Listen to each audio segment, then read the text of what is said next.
Hello girls and boys, how's it going? So I must have taken hundreds of interviews over the last couple of years, all across DevOps, Cloud, SRE, Platform Engineer, across all these roles. And let's be honest, most of them have been forgetful. Some even absolute disasters. But every once in a while, comes across a candidate who completely nails it. And doesn't nail it because he or she answers everything perfectly, but because they do something different which 99% of the candidates do not do. Today, I will share 10 such amazing interview moments that have genuinely impressed me. 10 simple yet very powerful things you can do to stand out as a candidate no matter what your experience level. So if you're a fresher, a mid-level or an experienced person, watch this video very carefully because you might get inspired to use some of this in your next interview. If you're new here, my name is Savinder Puri and I've been in the build, release, DevOps area for over 2 decades. You can go check on my LinkedIn profile to know more about my credentials. Let's get started.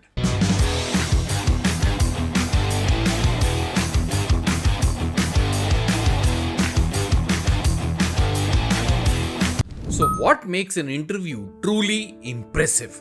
Let's talk about that. It isn't about being the smartest in the room. It isn't about answering everything prim and proper.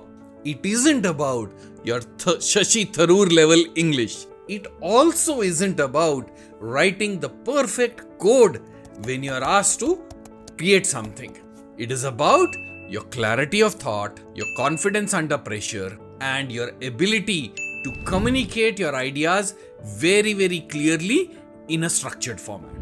What I remember most are the small things that these candidates did which told me they get it.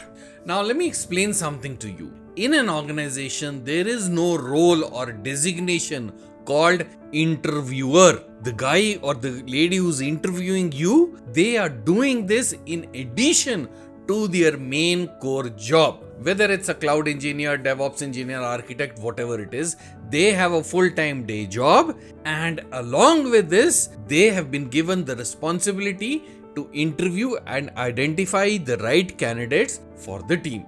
What does that mean? That means they want to finish off the interviews as soon as possible and get the first right person that they can identify and be done with it, because they have a day job to go back to. What is your role in the interview?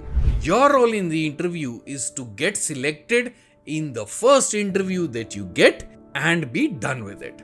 So you are here to get selected. The interviewer is here to select a person. All you have to do is do some things which will make you stand out so that you get selected and both of you can go on with your lives. It's a perspective. I know life ain't as simple as that, but I wanted to share something.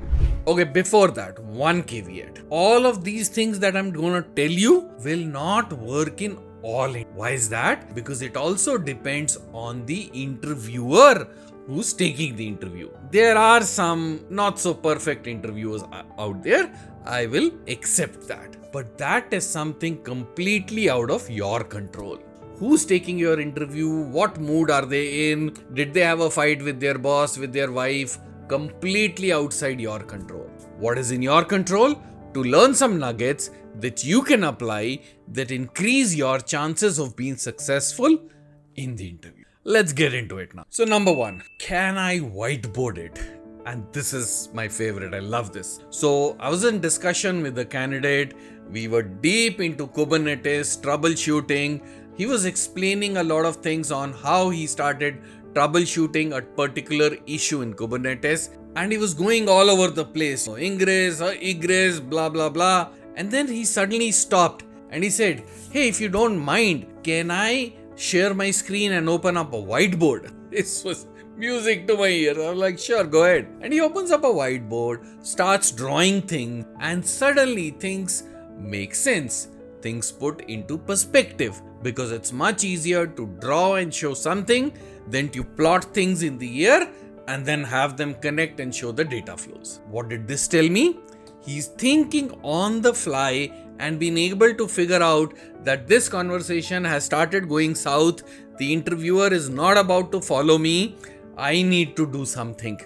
And he did a smart thing by opening up whiteboard and drawing it. It also shows me system thinking, critical thinking. Whereas most candidates would have gone on and on and on explaining these things without even bothering, am I following, not following, understanding, not understanding, and they would have ruined that particular answer. Number 2, explaining trade-offs and not just passion on tools. So I asked a person, I said, hey, in this project, why did you decide to use Helm charts instead of customize? And the guy thinks for a minute and he says, hey, we had about 60-70 microservices. Helm templating gave us the dry configs, even if it's less readable for newcomers, but that served our purpose. And that's why we decided to use Helm charts. 60-70 microservices, dry configurations, makes sense. Logic for using a particular tool, explaining the trade-off, why this versus that, rather than just saying, this is what the client asked us to do, this is what they've been doing since beginning, this is what the development team wants to know, which doesn't tell me anything about your intellect and about your ability to explain a choice which you have registered in your resume and which you are talking about now. Don't do that. Did I answer your question fully? So what happened is I was interviewing this person for a slightly senior level SRE role, and every often he would give it an answer and take a pause and say, hey, did I answer your question fully? Or do you want me to deep dive into this part or that part? It's a beautiful way to get validation and confirmation that the answer that you have given is what I was expecting. And when he asked that 3-4 times, once or twice, I said, hey, why don't you go deeper into the network configuration or the infrastructure as code part or the Helm charts, whatever, right? And then he would go into details of that and then ask the same question again. Did I answer your question correctly? Did I understand your question correctly? Those are beautiful ways to get confirmation from the interviewer that we are on the same page, we are making sense, and it boosts your confidence during an interview as well. Clear structure in the answers. So one fresher, when I was interviewing her, she followed a very beautiful pattern. Whenever I would ask her a question, she would say, hey, let me rephrase the question in my own words to make sure I understand that. And once she did that, she said, hey, this is the approach that we took. These are the tools that we used. These are the lessons that I learned. Beautiful format. Confirmation, approach, tools, lessons. Even though she wasn't the most experienced one, she had, I think, about 2-3 years experience. Yeah, so not really a fresher, but her structure and the way of thinking impressed me quite a lot. It felt like I was almost talking to a future tech leader. So the next one, knowing when to say, I don't know. So I was interviewing a senior engineer and I asked him a question whether he had encountered this kind of a setup in production and how he had handled it, how he had supported it. And he answered with full humility. He said, actually, I have never done this kind of work in production. But he didn't stop there. The next sentence was, however, would you like me to describe how I would have handled it if I would have faced this in theory? What has he done? He's one, accepted responsibility. Number 2, he has said that he has not done it in production. But instead of that turning negative, he has turned it around his head and given detailed explanation on how he would have done that. What does this cover? This prevents me from going deeper, but it covers his base by him explaining and me validating that he has at least a high level idea of what needs to be done, and given his experience, he or she will get the job done when the time comes. It's a beautiful strategy to get out of a logjam. So sharing your failures honestly. I asked a guy a question and I said, hey, tell me about some failures that you have encountered. Now typically when you ask this question, it is always somebody else's failure and how I became a hero and rectified it. This lady did something very different. She said, hey, you know what? We once had a huge post-deploy failure because I missed updating a config in Git. And that's when we built pre-merge validations into our Jenkins pipeline. What has she done? She's demonstrated ownership. Everybody loves to show off their wins. But I would remember people who have accepted their demerits, given me the root cause analysis, and also the preventive action that they have taken to prevent that from happening again. It's a great structure, it's a great story which people will remember. So using a visual metaphor. So this happened with a guy with I think about 2-3 years experience. I was asking him to describe to me the CI/CD toolchain. And as he described it, he said, hey sir, you can think of CI/CD as a pipeline, as a conveyor belt where code enters from one point, then it gets checked, then it gets validated, there is security scan, there is static code analysis, blah, blah, blah, blah, blah. And then finally code is shipped at the end of the conveyor belt. Beautiful analogy, and it helps me understand that this person knew the subject very well and could relate to something that he has seen or processed. And it's a simple enough definition. Like I always say, if you can teach it, that's when you have mastered it. Understanding the bigger picture. So once I asked a question about how do you start debugging a production issue, and the guy says, first I will assess the impact of the issue. Is it impacting one or a couple of users or 100 users, or is my entire app down or not? The basis of that answer will determine my next set of actions. And I said, how does that matter?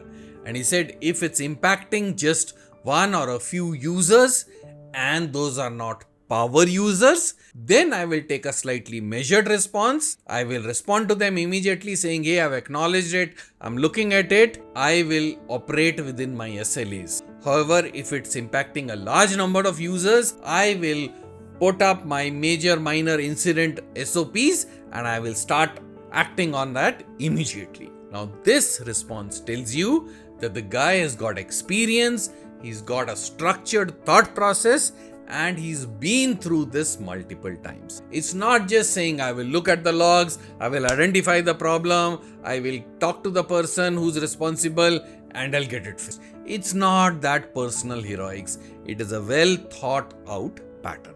So almost in all interviews, one of my last questions is, hey, we are done. Do you have any questions for us?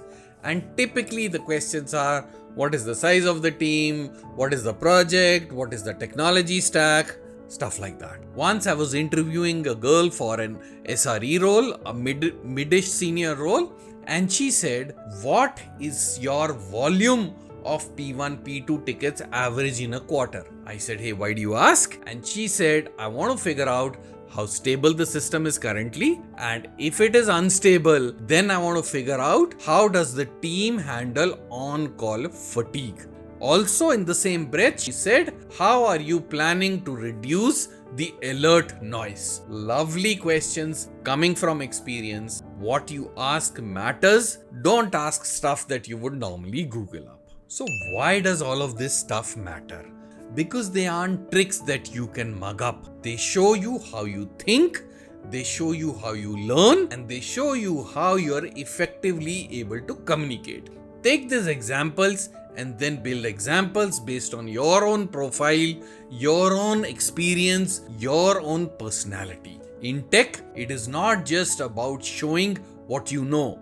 It's about how you use it, and more importantly, how you explain it. Every one of these movements gave me confidence that the person I am interviewing will not just fit in the role, but also in the overall team, because they have the right attitude, they have the right thought process, and they think correctly. So it's a good overall fit. So the final thing, how can you apply all of this in your next interview? Number 1, practice structured thinking. Step 1, 2, 3. Always 3 things to talk about, structure them in that way. Build the habit of asking questions back. As an interviewee, you have all the right to ask the question back, ask if you've not understood the question correctly, ask if your answer has satisfied the interviewer, ask if you want to go into more details of some areas, ask anything. It is perfectly okay to ask rather than assume and botch up the answer and multiple answers and the whole interview itself. Be honest with your limits. If you don't know something, be honest to admit that, hey, I am not aware of this tool, this use case, this scenario. However, from my understanding, this is how I would approach it. And then go ahead and say it. Because the interviewer, a good interviewer, is not looking for the perfect answer. He or she should be looking for your thought process, for your approach on how you would handle a situation, because nobody has handled all the situations that they are. We are looking for people who can think on the fly and have a structured way of approaching a problem statement. Then research about the company. Now, you might be giving multiple interviews, but it makes sense to spend at least 10-15 minutes just before jumping onto the interview call to research about the company, if possible even to research about the people who are going to take your interview. And this is a good question to ask the HR or the person that you're talking to. Hey, send me the LinkedIn profile of the interviewer. Why you should do this? Because it tells you the expertise of the interviewer, and that is what you should prepare on. It's a good trick. And finally, have a couple of strong questions prepared for the end when they ask you, do you have any questions? Don't just be a Dumbo and say, no, I don't have any questions, I'm very happy. That's a missed opportunity big time. So finally, if you're preparing for an interview, watch this video again. Take notes. Practice with a friend. Practice your questions, practice your answers. I can promise you, if you do these things well, it will dramatically increase your chances of a selection.